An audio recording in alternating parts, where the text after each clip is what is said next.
तो पिछले क्लास में हम लोगों ने बात किया था, शायद याद होगा, laws of reflection and laws of refraction on the basis of Huygens principle. अच्छा, एक और इंपॉर्टेंट 1 मार्क्स का क्वेश्चन वेव फ्रंट ड्रॉ करने के लिए।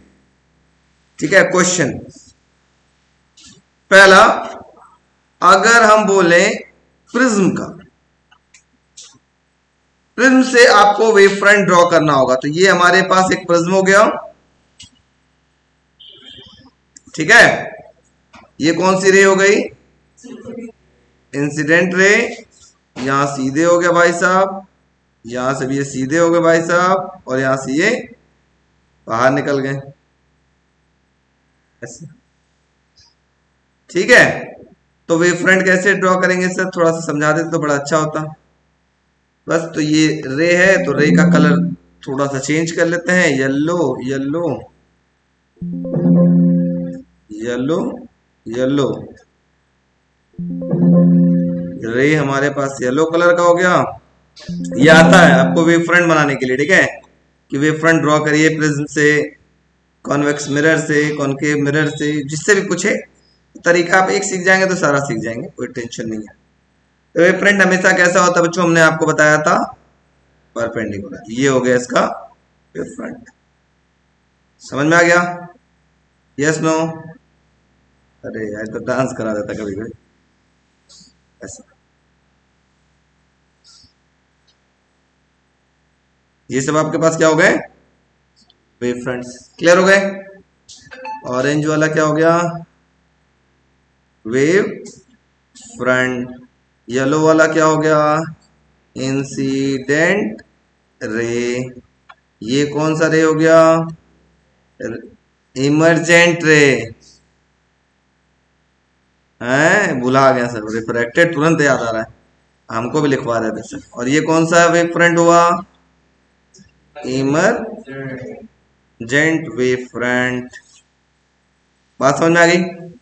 दूसरा बात करते हैं, अगर हम कॉनकेव मिरर की बात करें।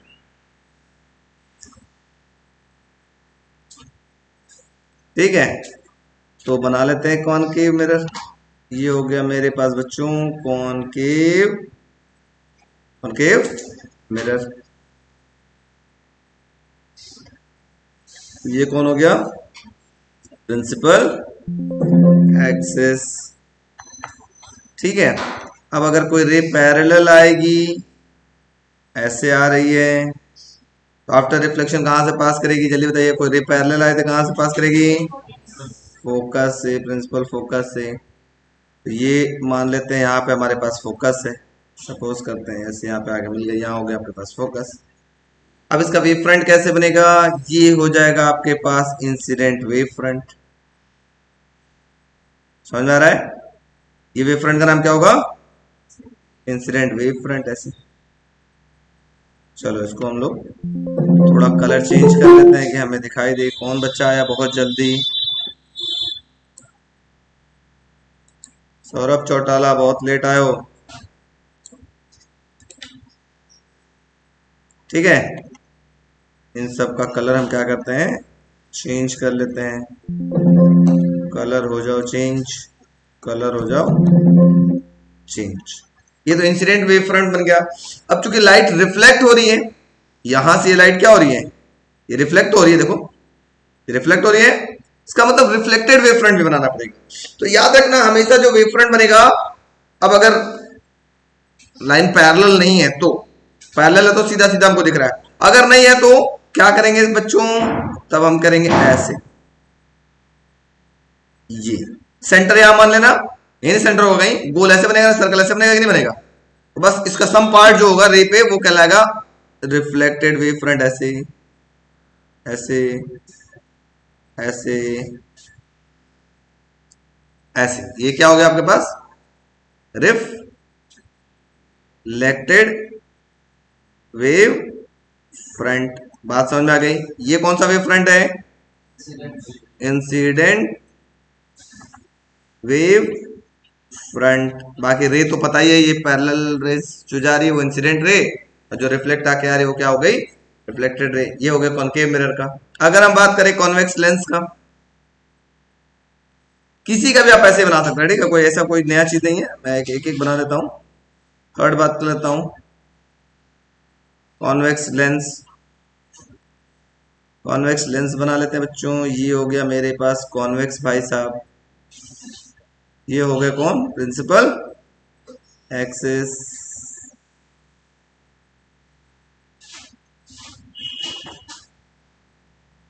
ठीक है, एक रे पैरेलल जाएगा,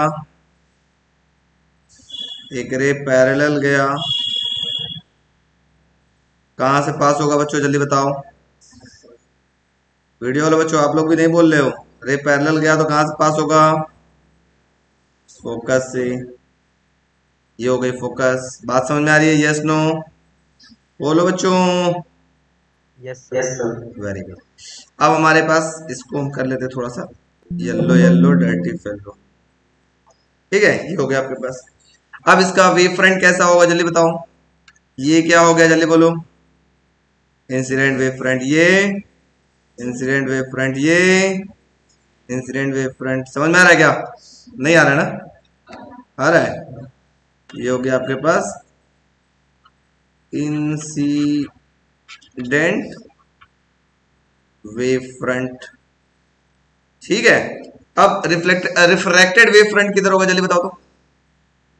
इधर सेंटर कहीं होगा, गोल ऐसे बनेगा, ऐसे बनेगा, बन रहा है क्या, ऐसे बनेगा, ऐसे बनेगा, ऐसे बनेगा, बनेगा क्या। इसके ऊपर चाहो तो आप डॉटेड लाइन ऐसे से बढ़ा सकते हो, आपकी मर्जी। देखने के लिए लोग ऐसे ऐसे बना लेते हैं कि अच्छा लगे, सुंदर लगे। तो ये क्या हो गया आपके पास, रिफ, बोलो बच्चों, रिफ रेक्टेड वेव फ्रंट। समझ में आ गया। इसी तरह से कॉन्केव का भी बन जाएगा, सबका बन जाएगा। जहां सेंटर होगा वहीं पे बस बस गोल गोल घुमाते चले जा रहा, बात का। क्लियर। तो नोट कर लो फटाफट ये सारा डायग्राम। एक एक नंबर में कभी कभी आ जाता है कि भैया वेव फ्रंट ड्रॉ करिए प्रेजेंट से, फलाने से, ढकाने से। टॉपिक है, समझिएगा।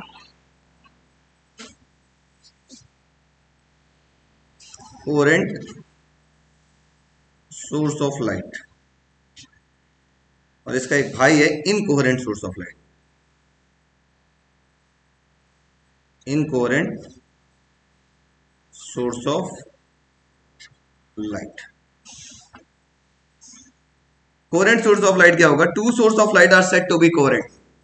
अगर ये दो सोर्स ऑफ लाइट है, ये है S1 और ये है S2, ये कोहेरेंट सोर्स तभी कहलाएंगे जब इनका वेवलेंथ सेम हो, इनकी फ्रीक्वेंसी सेम हो, ये कांस्टेंट फेज डिफरेंस के साथ मूव करते रहे। कांस्टेंट फेज डिफरेंस समझते हो, मतलब अगर यहां से जो लाइट निकली है ऐसे ऐसे चल रही है, मान लो S1 से निकली है, तो S2 भी ऐसे ही चलते रहे, और जब ये मुड़ रहा है तो ये भी मुड़े, ये ऊपर जा रहा तो ये भी ऐसे ऐसे साथ साथ चलते रहे। मतलब इनके बीच का जो फेज डिफरेंस वो कैसा हो, जीरो, कांस्टेंट हो। ठीक है, तो ऐसे सोर्स ऑफ लाइट को हम क्या बोलते हैं, कोहेरेंट सोर्स ऑफ लाइट। इसका जो फेज डिफरेंस हो, डेल्टा फाई की वैल्यू क्या हो, कांस्टेंट हो।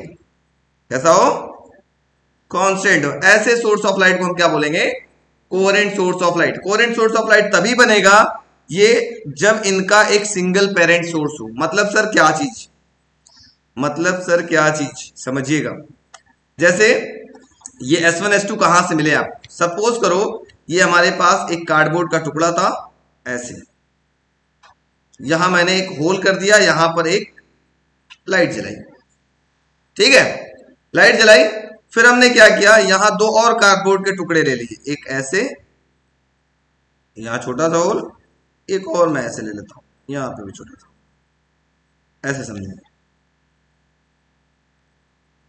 अब देखो बच्चों होगा क्या, मेरी बात समझने का प्रयास करिएगा, समझ जाएंगे तो काम बन जाएगा।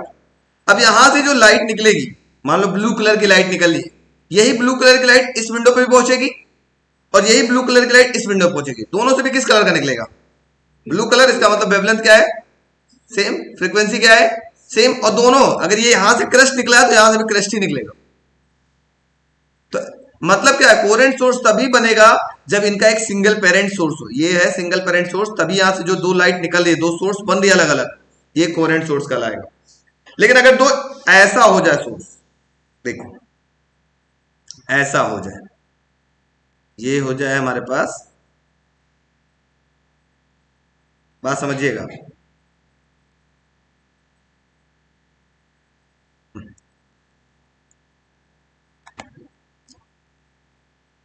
ऐसा आपके पास हो जाए, ये पहला विंडो, ये दूसरा विंडो, यहाँ पे ऐसे हम सेपरेटर रख देते, यहाँ एक ब्लू कलर की लाइट लिख दें S1 और यहाँ एक दूसरा लाइट लिख दें S2, दोनों ब्लू ही है, मतलब वेवलेंथ तो सेम है,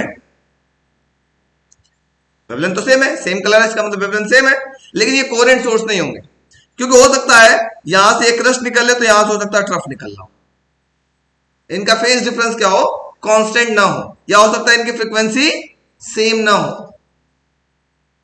तो ऐसे सोर्स ऑफ लाइट को हम क्या बोलते हैं, इनकोहेरेंट सोर्स ऑफ लाइट। यहां पर देखो सिंगल पेरेंट सोर्स नहीं है, या दो अलग अलग दो इंडिविजुअल सोर्स ऑफ लाइट है जो कि इनकोहेरेंट सोर्स ऑफ लाइट बनाता है, सो कोहेरेंट सोर्स नहीं बनाता। तो इस पूरे चैप्टर में हमको कोहेरेंट से मतलब है, तो कोहेरेंट वर्ड को याद रखना है, इससे हमें कोई मतलब नहीं, इसको पढ़ना भी नहीं है, बस मैं आपको समझाने के लिए बता दिया।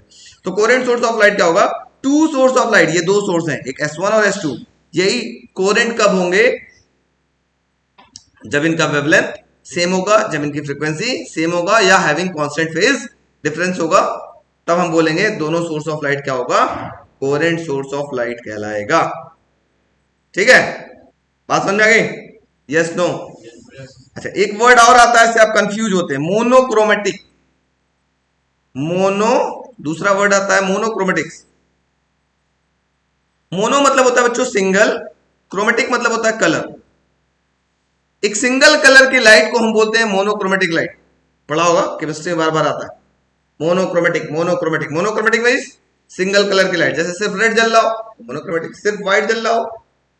सनलाइट मोनोक्रोमेटिक है क्या, नहीं, क्योंकि सनलाइट कंसिस्ट ऑफ 7 कलर्स, वो मोनोक्रोमेटिक नहीं, सिंगल कलर का लाइट नहीं। Blue light monochromatic, green light monochromatic, ठीक है। तो मोनोक्रोमेटिक मींस सिंगल कलर का light, that is called monochromatic. Okay, तो लिखो कोहेरेंट सोर्स ऑफ लाइट, लिखो लिखो लिखो लिखो, coherent source of light.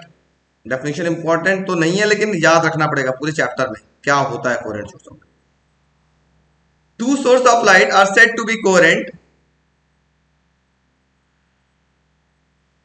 two source of light are said to be coherent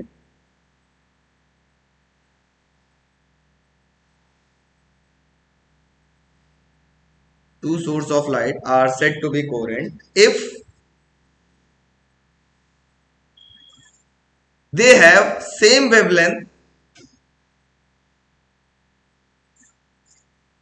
if they have same wavelength or same frequency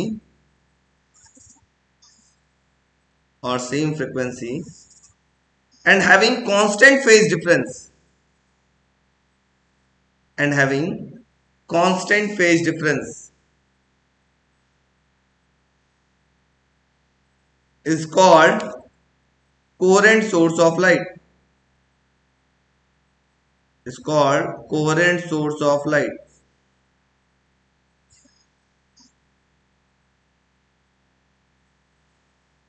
It's called coherent source of light। बात समझ में आ गई, yes no। next and very very important, very very very very important, interference of light, interference of light। अब बताओ आपको क्या दिखाई दे रहा है, ये कौन सा कलर है, हाँ, ऑरेंज। चलो मैं इसको चेंज कर लेता हूं, ग्रीन, कंट्रोल CV, इसको क्या कर लेता हूं, इसको कर लेता हूं ब्लू, एक और बना लेता हूं, इसको कर लेता हूं ऑरेंज। सबको एक दूसरे के ऊपर सुपर इंपोज करता हूं, एक दूसरे के ऊपर रखता हूं। आपको कितने कलर इसमें दिख रहे हैं, एक कलर दिख रहा है ना। आप इसको कैसे बताओगे कि तीनों डिफरेंट डिफरेंट कलर है, तो ये सब मोनोक्रोमेटिक लाइट है। मोनोक्रोमेटिक मतलब सब सिंगल कलर की लाइट। देखो जैसे, देखो तीनों अलग अलग कलर की लाइट है ना।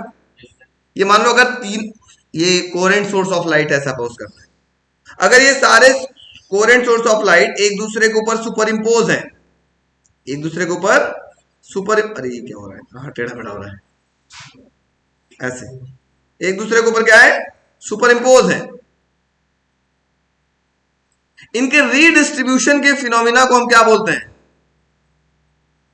Interference of light. रीडिस्ट्रीब्यूट करेंगे तभी तो पता चलेगा कितनी लाइट इंटरफेयर की थी आपस में, है कि नहीं। अगर सब एक दूसरे के ऊपर लद करके जा रहे हैं तो हमको क्या पता कितनी लाइट एक पे जा रही है। It is the phenomena of redistribution of light when light from two coherent sources superimpose on each other.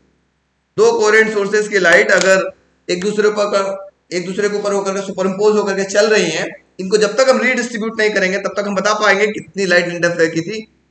इसी फिनोमिना को हम बोलते हैं इंटरफेरेंस ऑफ लाइट। मोर का पंख मल्टी कलर नजर आता है, देखा क्यों, due to interference of light. स्टेरिक्स मीन्स जब रेन ड्रॉप पे मतलब बरसात के दिनों में जो ऑयल ड्रॉप गिरती है उसको भी देखा मल्टी कलर नजर आता है, वो देखा है, why, due to interference of light. Soap bubble देखा होगा, सनलाइट में कैसे कलर नजर आते हैं, मल्टी कलर नजर आते हैं, why, due to interference of light. देखा कि नहीं देखा सब, ये सब इंटरफेरेंस ऑफ लाइट का फिनोमेना है। अब देख लेते हैं, मतलब वो सनलाइट कितनी कलर की आई थी, व्हाइट आई थी ना। जब तक रीडिस्ट्रीब्यूट नहीं हुआ तब हमें कैसे पता चला कि व्हाइट लाइट 7 कलर में टूटा हुआ है, डिस्ट्रीब्यूट हुआ ना कहीं ना कहीं उसके फिल्म पर। उसी फिनोमेना को क्या बोलते हैं, इंटरफेरेंस ऑफ लाइट। ठीक है, it is the phenomena of redistribution of light when light from two coherent sources superimpose on each other. This phenomena is known as interference of light. लिखो लिखो लिखो लिखो, बहुत important, interference of light. Video लो, आवाज आ रही है ना, बोलते रहो। Yes sir. वेरी गुड, शाबाश। लिखते हैं interference of light. It is the phenomena of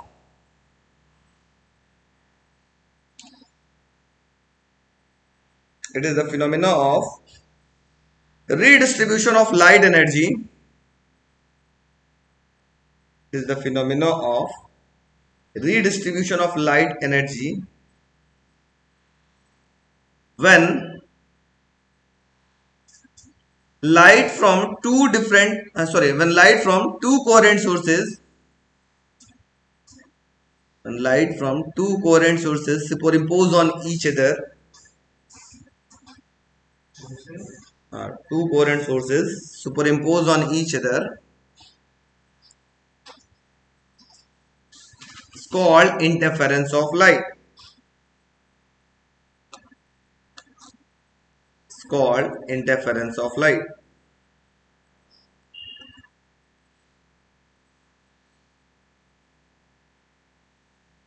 ठीक है, समझ में आ गया। अब ये बच्चों इंटरफेरेंस जो होता है ना, बहुत इंपॉर्टेंट बात बताने जा रहा हूं, ध्यान सुनिएगा, बहुत इंपॉर्टेंट। अच्छे अच्छे लोगों को समझ में नहीं आता, जिसको समझ में आ गया पूरा चैप्टर समझ में आ गया, जिनको समझ में आया उनको पूरा चैप्टर समझ में आने जा रहा है।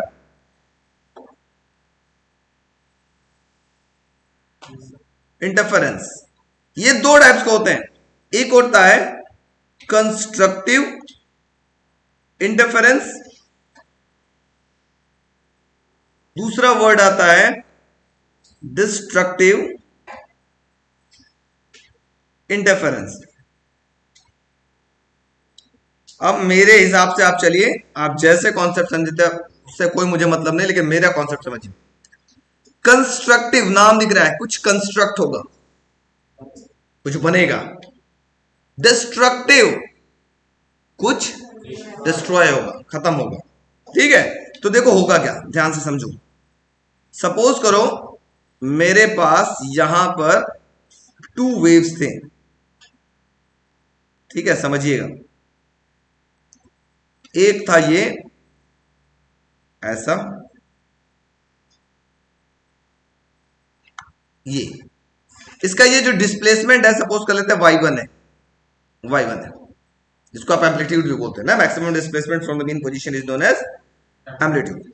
दूसरा हमारे पास कोई ये वेव है, सपोज करते हैं ये ऐसे है y2, इसका डिस्प्लेसमेंट है y2,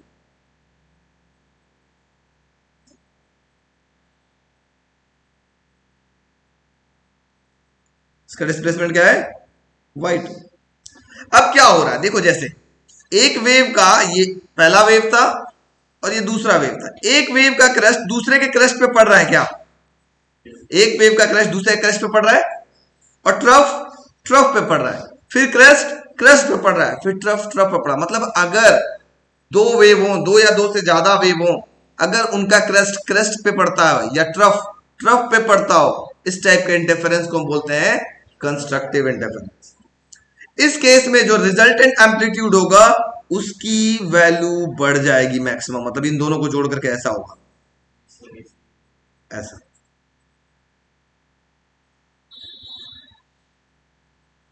ऐसा मेरी बात समझे, मतलब जो इन दोनों का रिजल्टेंट एम्पलीट्यूड होगा कुछ बढ़ जाएगा, ऐसे हो जाएगा। बेटा बात नहीं समझ आई, मतलब ये कितना होगा जो बताओ, रिजल्टेंट एम्पलीट्यूड क्या होगा, y इज इक्वल टू होगा y1 प्लस y2। नया कंस्ट्रक्ट हुआ ना, इस टाइप के इंटरफेरेंस को हम बोलते हैं constructive interference. If the crust of one wave falls on the crust of other, एक वेव का क्रस्ट पे गिर जाए और ट्रफ पे गिर जाए, सुपर इंपोज हो जाए, इस टाइप के इंटरफेरेंस को हम क्या बोलते हैं, कंस्ट्रक्टिव इंटरफेरेंस। समझ में आ गई। अच्छा, इसमें एम्पलीट्यूड कैसी हो जा रही है, बढ़ रही है या घट रही है, बढ़ रही है। यहां पर एम्पलीट्यूड हो जाती है मैक्सिमम, एम्पलीट्यूड जो होती है वो होती है मैक्सिमम। जब एम्पलीट्यूड बढ़ती है तो भी हम आगे बात करेंगे, इंटेंसिटी भी बढ़ जाती है, इंटेंसिटी भी कैसी हो जाती है, मैक्सिमम। याद रखने का भी सिंपल सा तरीका। डिस्ट्रक्टिव में बात करते हैं क्या होता है। अब डिस्ट्रक्टिव की बात करें, डिस्ट्रक्टिव नाम से पता चल रहा है कुछ डिस्ट्रॉय होने वाला है। अब देखते हैं, मान लो ये पहला वेव है,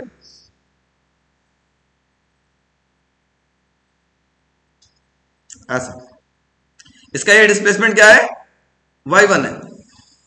ये दूसरा वेव है,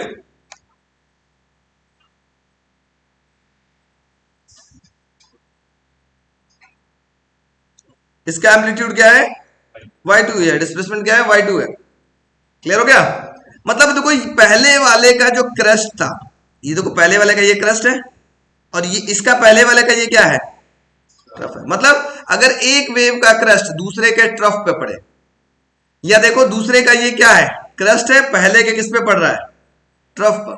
मतलब एक का क्रस्ट ट्रफ पे पड़े या पहले का क्रस्ट ट्रफ पे पड़े, इस टाइप के इंटरफेरेंस को हम क्या बोलते हैं, डिस्ट्रक्टिव इंटरफेरेंस। जो रिजल्टेंट एम्पलीट्यूड दिखाई देगा वो ये दिखाई देगा, ऐसे।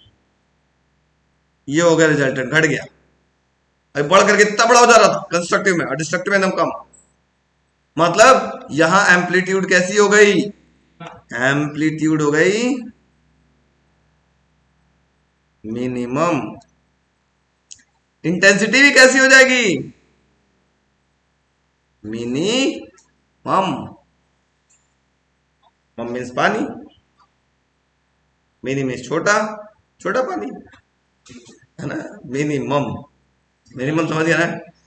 कंस्ट्रक्टिव इंटरफेरेंस क्या हुआ, डेफिनेशन बताओ फटाफट जल्दी से। If the crest of one wave falls on the crest of other and trough of one wave falls on the trough of other, then this type of interference is known as constructive interference. Here amplitude is maximum, here intensity is also maximum. What is destructive interference? If the crest of one wave falls on the trough of other, or trough of one wave falls on the crest of other, then this type of interference is known as destructive interference. Here amplitude is minimum or intensity is minimum. बात समझ में आ गई, yes no?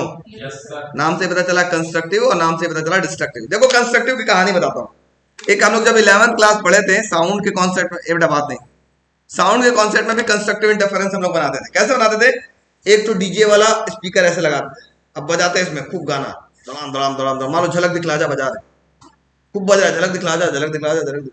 एक और speaker लगा देंगे, ध्यान सुनो बेटा, एक और स्पीकर लगाएंगे, लाउडनेस बढ़ेगी या नहीं, बढ़ेगी ना।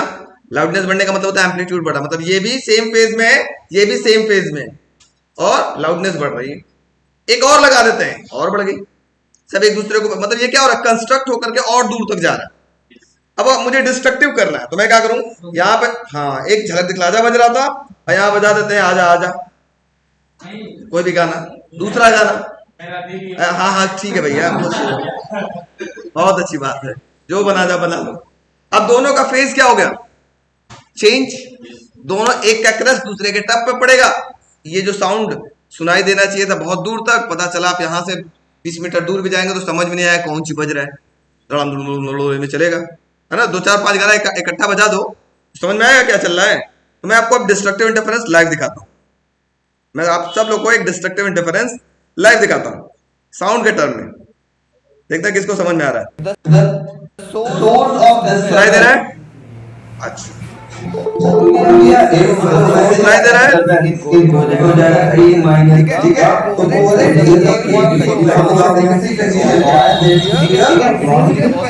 कुछ समझ में आया, कुछ समझ में आया, नो सर, इसी को कहते हैं destructive interference.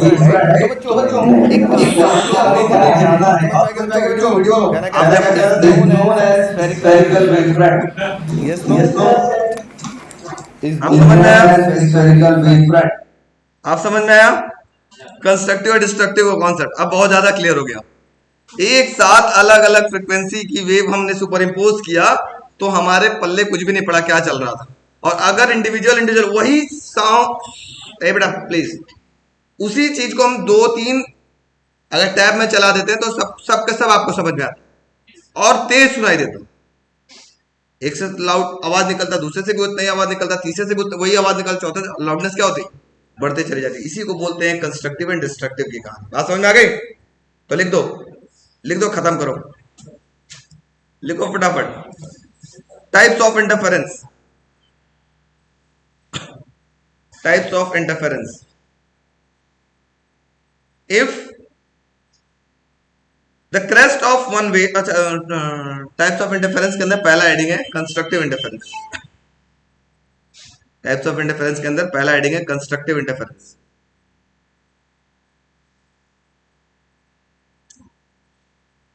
If the crest of one wave falls on the crest of other, if the crest of one wave falls on the crest of other, and trough of one wave falls on the trough of other, and trough of one wave falls on the trough of other, then this type of interference is known as, then this type of interference is known as constructive interference।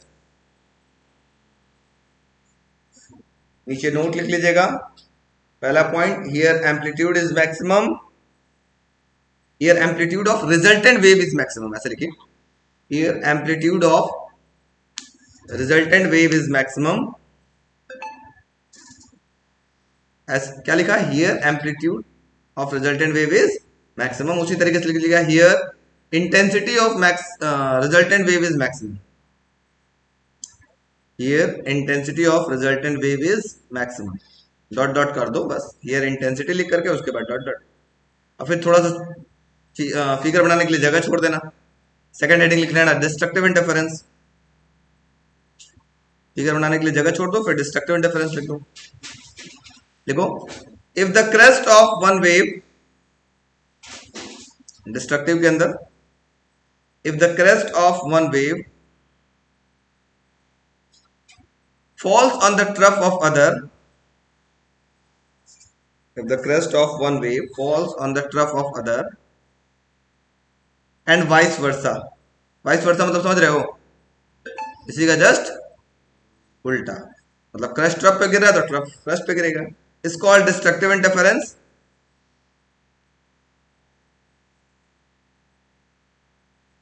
Note में पहला point, here here the amplitude and intensity of resultant wave is minimum, here amplitude and intensity of